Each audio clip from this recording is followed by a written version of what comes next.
Kids on my bus route kept disappearing, and it took 8 of them to disappear before they started to look at the driver. I grew up in a really small town. It was the kind of town where everybody knows everybody and nothing crazy really ever happens.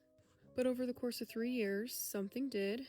Kids started to go missing, and it wasn't when they were at school, it wasn't during the day, it was when they were gonna get on the bus to be dropped off back home.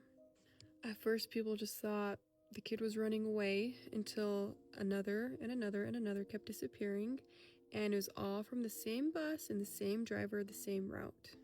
The bus driver's name was Robbie. He was trusted in this town because he has lived here for a while and everybody knew who he was. He was familiar.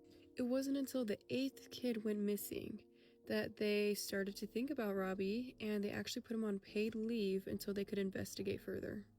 But before anything could really happen, he disappeared too. He packed up and he left. There was no evidence. He left nothing behind. No charges and no sign of any of the kids. The case completely went cold. For over a year.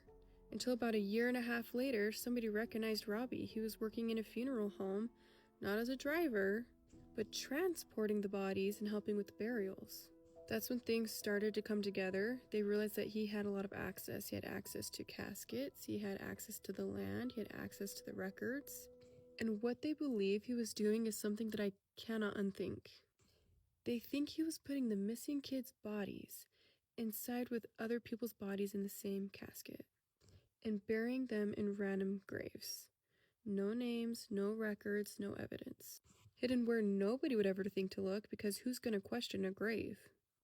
To this day, none of those kids have ever been found, and nobody really knows how long this has been happening. But every time I drive past that bus stop, I think about this. Because we all trusted him, and we all got off that bus at one point.